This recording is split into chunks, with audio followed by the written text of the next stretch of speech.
Hello YouTube, Johnny Blackwing here, and I am proud to say I can finally give you guys a Red Eyes deck profile.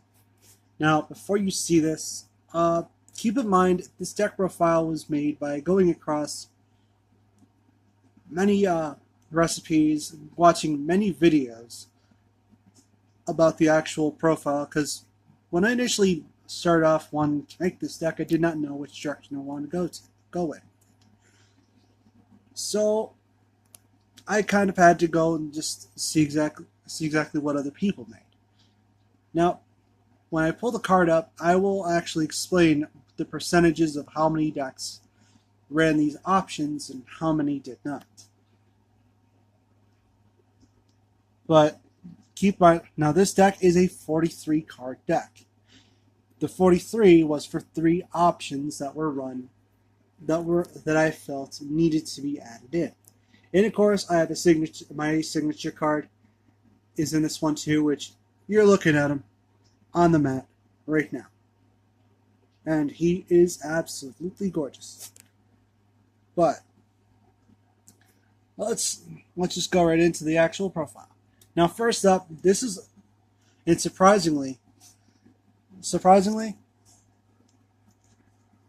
not about a quarter of these decks ran only one Red Eyes Black Dragon. They ran 3 of the Dark Flares. They ran 3 Black Flare Dragons in them, in place of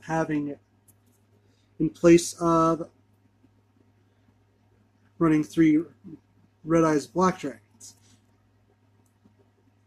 There was about 50% of the decks, though,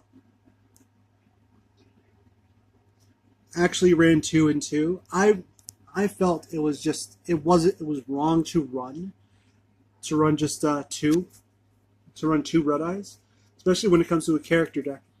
You always run 3. But that was just my personal option to go with. All right, next card up. Some decks actually tack this at 3. I felt 2 was proper enough. The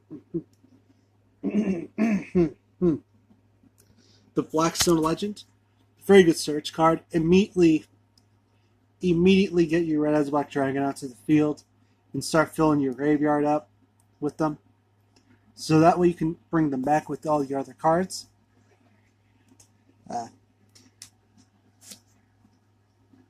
2 of the Black Metal Dragons. Now, this card right here was in 50% decks. This is in 50%. And the key combo is with Gearfried, the Red Eyes Iron Knight, being able to special summon from the graveyard. Special summon Red Eyes monsters from the graveyard. Sorry about that. I don't know what's wrong with my throat, but I think I actually might be getting sick. But, yeah.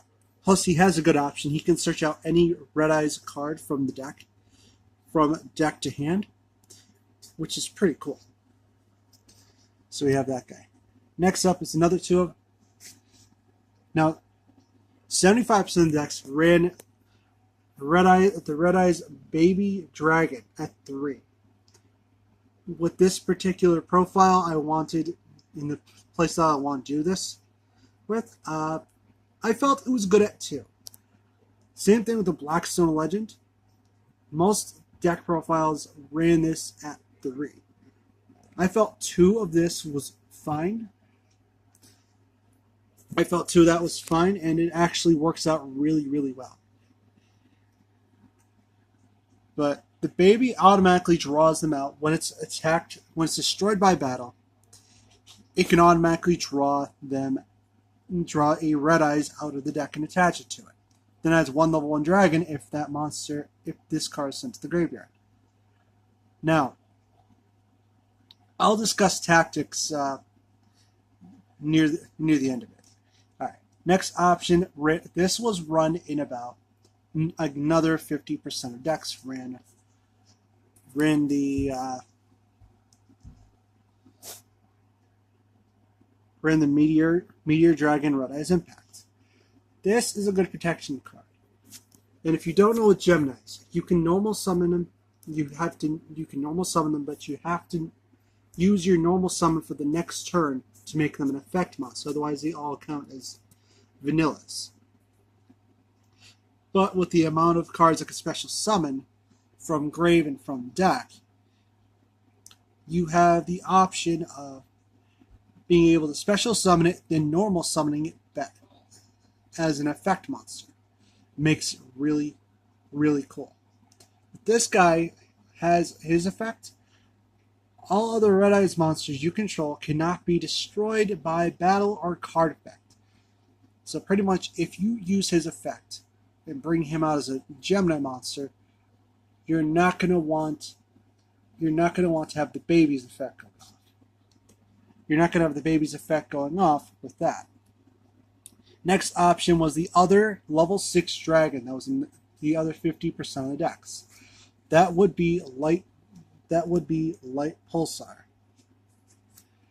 Now Light Pulsar, when it goes to the grave, can special summon a level 5 or higher dark monster, a dark dragon type.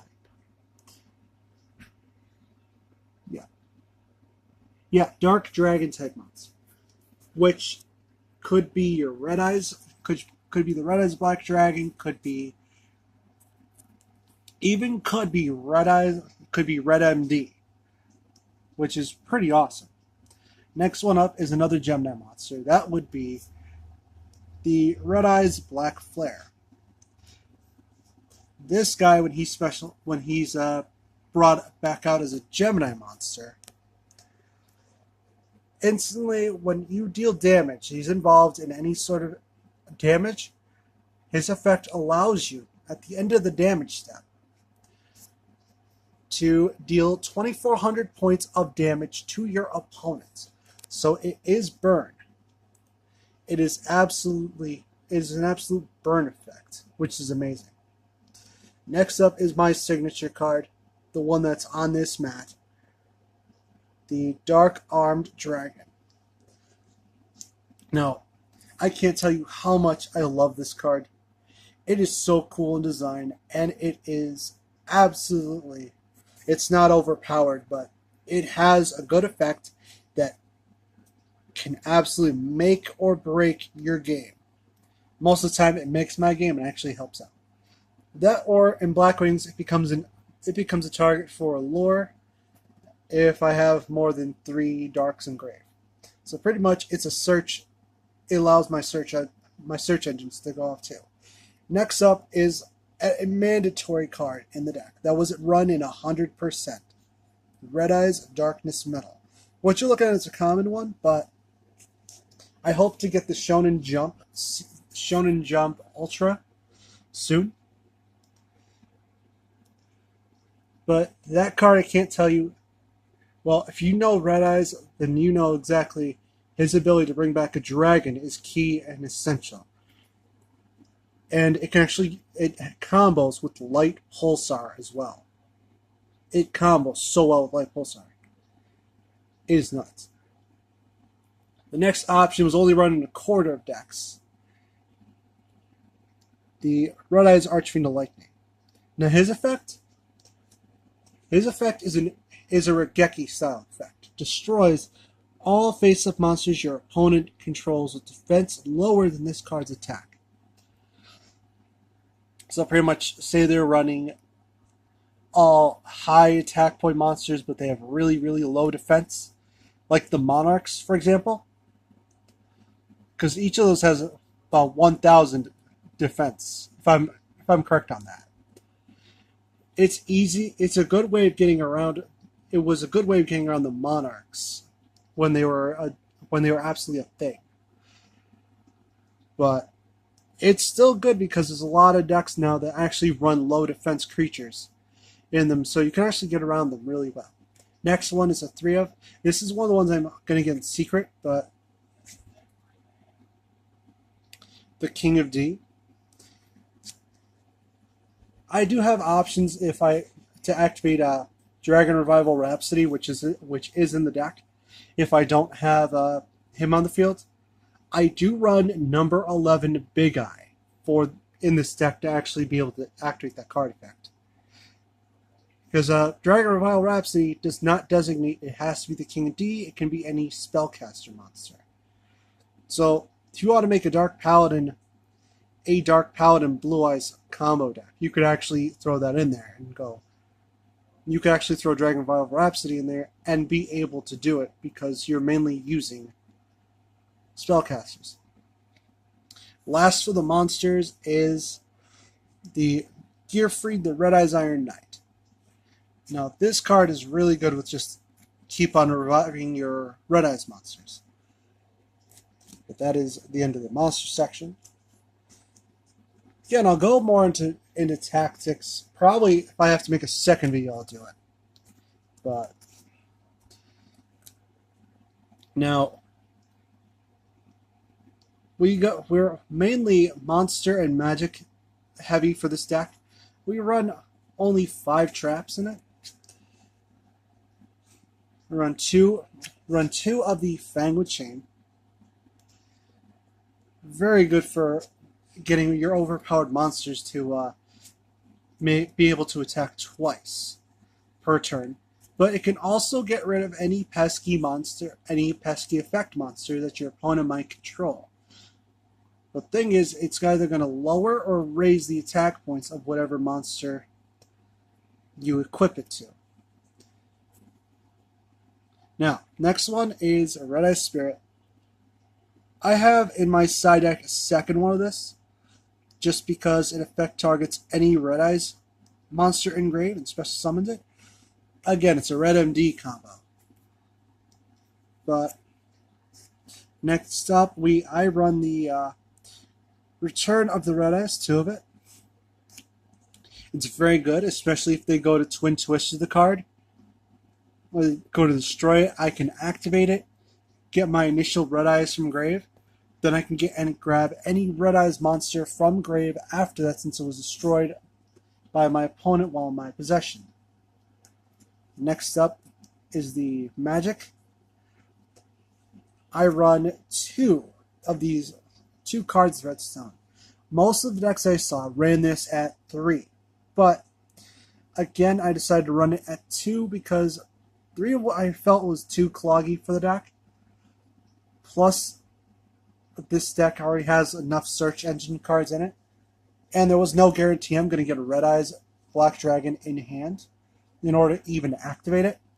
So it's also a King of D material, because I have to discard a Magic or Trap card to grab Dragon Revival Rhapsody. And here is the Dragon Revival Rhapsody. I run 2 of it. Again, you don't necessarily have to have King of D in the deck in order to run it. But King of D is recommended because of the fact you can easily pitch one of your Magic or Trap cards you're not going to be able to use because you don't have the qualifications for it, and be able to instantly grab one from the deck, thinning it out, so you can draw your other key cards. Next up, Monster Reborn. Obviously, why wouldn't you run Monster Reborn in the deck? 100%, there's very few cards. Actually, some of these cards, most of them actually are 100% cards that were run in every deck that was available, that I actually saw. But Monster Reborn is the key card. It's one of the key cards to bring back your monsters. Especially if you have a Saruja or a Firewall or even a Borreload engraved and you want that card back, there's your answer. All right, next, Hot Desires. Surprisingly, 50% of the profiles I saw only 50% ran this card. Only 50% ran this. And about a quarter of that 50%, 12.5% ran more than one copy. So it is a huge risk card, but it can also give you plenty of. It has potential to give you plenty of pluses as well. Next up, 2 Red Eyes Fusions. This card may limit your special summons to 1 turn, but if you have, say, Return of the Red Eyes, you could set that for next turn, and they can instantly, and you could next turn go to activate, when your opponent goes to activate and destroy it. Goes to destroy it, you can instantly bring it back during their turn. Now next up is one of the key cards, the most important cards of the entire deck that can start your combos off. And I cannot emphasize how important this card is. This is one of the few cards that's run at 3. 3 Red Eyes Insight. This card is your key search card. This allows you to start getting Red Eyes into the graveyard and allows you to either grab your Fusion or any one of your Red Eyes cards minus itself. Of your Red Eyes Spell and Trap cards. Next up, another key card for your combos. Return of the Dragon Lords. This card has saved me so many times from a match loss. Plus, it is a nice protection when your opponent is going to do something. And it can be used on either player's turn, so it is nice to do. Next up is Soul Charge. This is one of the cards I most likely will toss for the King of D, but if I have to use it, it's usually to set up a game-breaking board, which is actually really common with this deck. You can actually go and completely just take over. Next up, I only run one of this, but this was featured in 75% of the actual deck list. And this is to increase draw power. So it's definitely a good card to actually have on there. Next up is Silver's Cry. Silver's Cry, of course, you can only activate it once per turn. But this card I've used to save myself from getting completely slaughtered in a match.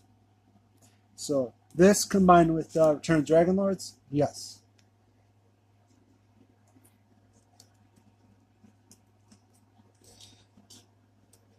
Now, moving on to the extra deck.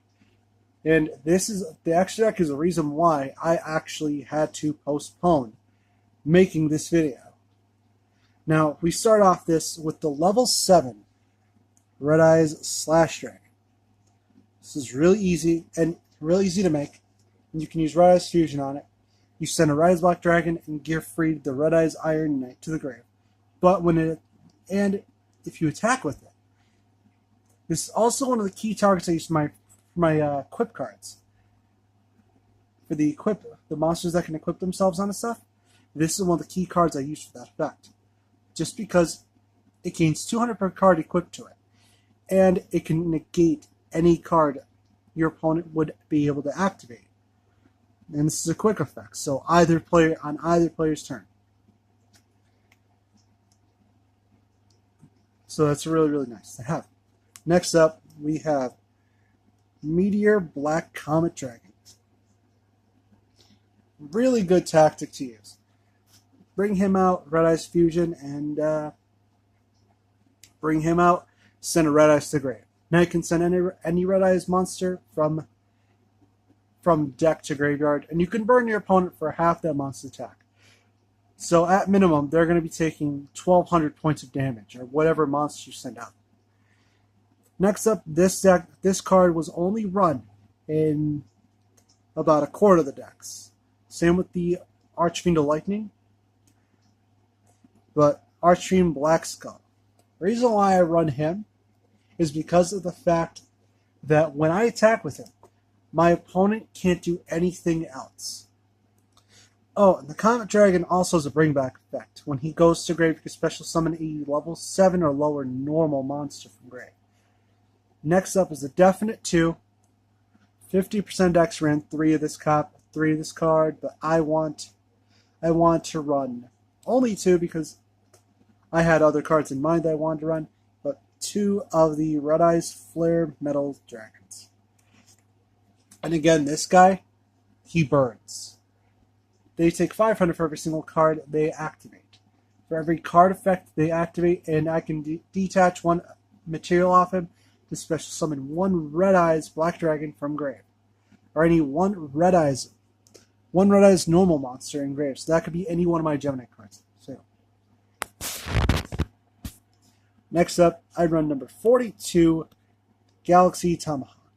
This is for my Link plays, mainly. Because I can go into Qliphort Genius with him, because his tokens he brings out are also machine type, so I can do that. But he sets up so many beautiful combos. It's gorgeous. Next up, like I was talking about before, number 11, Big Eye. He is one of the most beautiful cards in this deck. He is one of the most beautiful cards, but he also has the effect. He also has a pretty good effect of being able to take control of one monster. He can't attack, but the monster he sends can do that in his place. Now, I can take control of a key card my opponent controls and use it as a link. Use it to link summon monsters out to the field. And just keep sending their cards to grave. And send their cards to grave so they don't have those threats on the field anymore. Next up, I run one of the Link Spider. Again, this is for Link plays where they have to use like an effect monster in them. But this is also good for setting up a complete shutdown of your opponent's extra monster card zone. Because I've actually done plenty of plays where I've gone from here, all the way down across right there and up to there. Taking control of my opponent's actual and extra monster card zone so they cannot access their extra deck at all. And it is beautiful to see. Next up, though, we run two of the Proxy Dragons. This is the anti-destruction card. If a monster will be destroyed by battle or card effect, if it'll focus, you can send any card this card points to the grave instead. So essentially, they're going to activate, like, say, Dark Hole, or they're going to Regeki. His effect will go off, and I can instantly send. I can send a card this card points to directly to the grave. Qliphort Genius, he's mainly in here, not necessarily for his effect, but because he is a Link 2, and I can easily make him with number 42. So he's just like a combo piece for this deck. But his effect actually works somewhat. It's really cool. Next up is Trigate Wizard. Trigate, oh boy. He can easily just shut down your opponent. I love it. And I love the fact that he can do it.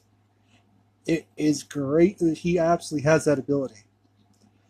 None of that, but he combos so well with my rank 4s, which you'll see in a second.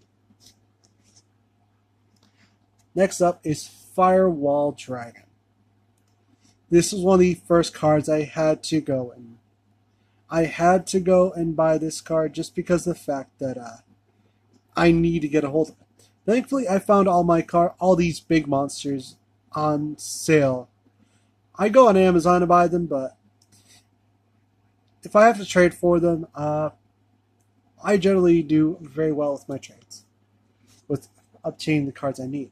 Next up, we have Saryuja Skulldread. This card is absolutely gorgeous in art, and its effects are absolutely amazing. I love this. Plus, I can easily get the 4 effect off really cool, really fast. Since I have all those other options I can actually do to get it out. Last but not least, this is the one that came today, and I'm really happy it showed. Borreload Dragon. I am thrilled it showed today. I finally got a hold of it. This is the card I was waiting on to do this deck profile to begin with. But it was totally worth it. Now,